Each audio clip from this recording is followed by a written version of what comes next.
if you could take that, you'll be successful, not only in your career but also like health wise. Cause you need that time to just detox. You need to reflect. You need to be like, you know what? I just want to rest, relax my nerves, but at the same time, I want to be to myself.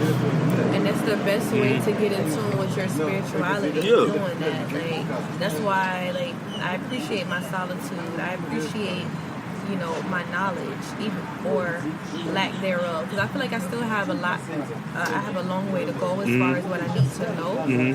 But I'm just grateful that I have, that I am what I am, because it's enough to move forward. It's like putting gas in your car. Like, you need gas to go. And I feel like right now I'm on a full tank.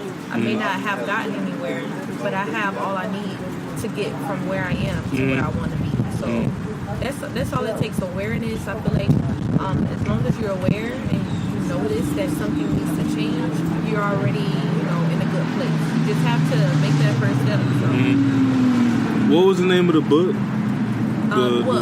It wasn't I don't know what book you were talking about, but I read it in an article offline, and it was just shared to me. I don't even remember. I read it like a few years ago.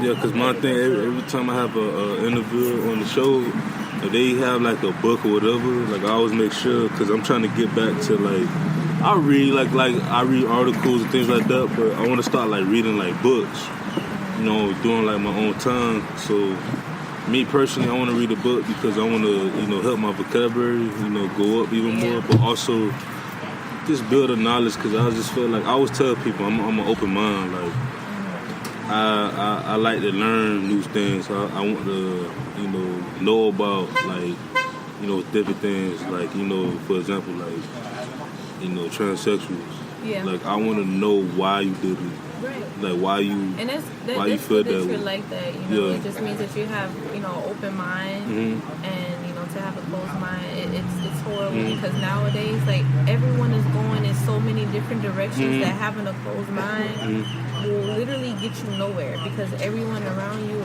they're so different now. Yeah. Like, everyone, like, back in the days, I remember being in school, if I mismatched or whatever, I got cracked on, I got bullied, I got picked on. Now, everyone is free to do whatever they want. They wear whatever they want. They dress according to their creativity, and it's accepted, So it's like, I feel like if you believe in something and you feel like something should change, don't force it on other people. Just do what you do. And let who you are, let it shine from the outside, and let it motivate others to do the same. But don't force your opinions or your belief or your awareness on anyone. Because, like, for instance, what was that I was talking about recently? I know it has something to do with women, because there was this guy on my account, and he was pretty much talking about this girl, and he was like, oh, I took this girl out, I bought her this, I bought her that, whatever. I mean, she didn't ask for it, but I did it for her. And he was like, you damn well I'm finna get in them skins. Like, that's what he said. Like, if I'm gonna do this for you, you feel me? Like, I need something in return. And I said, you know what, I don't even blame him for that, because most guys think that way. They do think that way.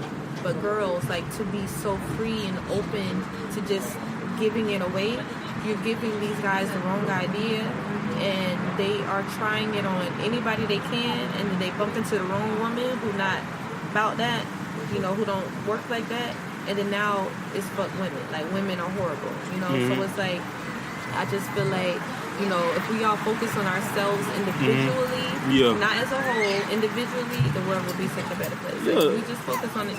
If I pay attention to me, you pay attention to you, she pay attention to her, she pay attention to her, the world will be a better place. I always felt that if the world knew how to mind their own business, this would be a perfect world. And it's not cliche, like, it's facts. It's not because everyone relates to minding your own business, because it be the people that don't mind their own business preaching of minding everyone else minding their own business. It's like, first you have to be aware, you have to look in the mirror before, practice what you preach, pretty much. So. Yeah, because, like, look at our president. Well, not our president. Yeah. 45. He with him, he don't mind his own business, you know. And when I voted for Hillary because, you know what I mean, Hillary ain't perfect either, but at least Hillary, she knew of somewhat to mind her own business, you know, most of the time, and she knew how to talk to people, you know, because, you know, pretty much being like the leader, you have to learn how to talk to other leaders in order to avoid wars, but also gain, like, you know, different things that we need for our country. Because, yeah, we, you know, this is the United States. I love my country, you know, it's not perfect, but, like, people say we have everything, but we still need stuff, you know, from other countries that we don't have, and vice versa. You know what I'm saying? But with him, he just, like, he thinks he's just too arrogant. That's why I appreciate Black Panther. You ever saw the Black Panther? I'm trying to see it like 5 more. Oh, you saw it? Okay. Yeah, I seen it. Yeah, me too. I want to see it again. Yeah. Too. But it was just so, like, there was just so much. Oh my God, it just made so much sense. Like, I just love, like, how they had those hidden messages in there, you know, that related to what we go through now, like right now. The fact that us as Black people, we are not well equipped out here. We don't have like what everyone else has, like, well, Caucasians have. How they can come together, they stick together, even when they wrong. Like they stick together, like, as if they're right, you know. Black people, you know, we walk up and down the street.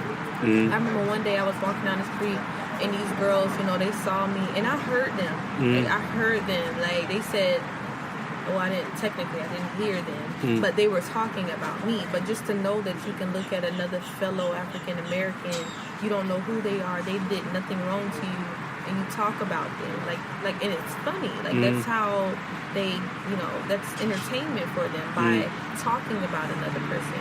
But then again, how we were programmed, you know, it's like right now it's about breaking the noose. Because I feel like African Americans, we walk around every day with the collar on. Like, we're being controlled. We're being controlled with the food, with the things that we do, like with our money and all of that. Everything. Like, everything. So that's where I want to take my music. I want to put my music point my music in the direction of people that needs it, you know, and I want to make sure that it helps as opposed to entertain. I mean, that's the best word that I can describe what music is nowadays. It's just entertain. I mean, but entertain, like, when people think of entertain, they're thinking like, oh, you got to make people laugh. No, entertain is like, let's say I need a message that I need to hear, like, or something just make me feel good, or something I can relate to at the time. Like, I could be in a positive or a negative state, but even if it's talking about what I'm going through that's negative, it'll motivate me to go positive, because, you know, the thing about music is that as an artist, you have the control of, you can relate to people, but also you could give them that boost to be like, hey, listen, you know, I went through this and that, X, Y, and Z, but, you know, now I'm like Nipsey Hussle, perfect example. Like, he actually taught people how, especially artists, how to be businessmen. You know, how to not, you know, stay in one lane. Like, you have to master your craft to open up new opportunities. You know what I'm saying? So, like, artists like him is like, you know, even Jay-Z, the 444 album, Gucci Mane, Mr. Davis, like, those albums was like, give you like a blueprint of how to be successful, you know, like how to be your own boss. Because at the end of the day, that's all what we want, you know. We want to be at this point where we want to be free to do anything. You know, I always say, like, I want to be able to do stuff without having someone behind my back, like shadowing me or telling me, oh, no, not do this. Just like how earlier about the releasing your song. You're independent. You know, once you get signed to a major label, depending on your status, they may not even let you even release that song at all. I mean, look at, what's the name? Kesha? Yeah, Kesha, that artist. There was a whole like thing going on where her label was complete. They were purposely sabotaging her career. Mm-hmm. They were holding, like, even Tinashe. They held her back. She had an album or something like that she was supposed to release, and they stopped her from doing that. So that's my thing. Like, let me, like, I want to have my creative control while I can, just in case if one day I get a good enough deal, you know, that I can sign. Because I told myself, if I'm going to sign up, if I'm going to be a part of any label, it'll be something like TDF, like with Kendrick Lamar. That's the only TDE? TDE. Yeah. I'm thinking WWF. Like, okay, yeah, with TDE, and because everybody else, you know, I don't know. It's just hard to trust people nowadays because everyone's trying to get to the top. Right? Everyone stepping on heads to get to the top. You know, and whether it's family, don't matter. Like, I mean, people losing friendships over it. They don't care. You know, me personally, I just feel as though if it's not necessary, you know, I won't do it. If I can make it to the top by being legit, you know, by sticking to, you know, to what I was taught, by being humble, I'm gonna do that. I don't care if that means it's gonna take longer. I'm not gonna fake my way to the top. So, yeah. And you know what? You opening me up, man. I always tell people when I'm about to go in something deep, you open me up. It's a great thing. Good. Like, make the podcast. I always think about this, but I thought about it heavily this past week. Because recently, you know, I don't want to work forever. Right. You know, I'm 26 years old.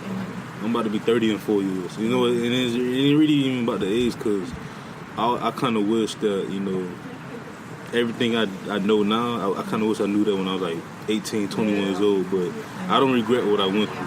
Right. You know, you have friends and family they'll tell you, like, oh, why you doing this and why you doing that?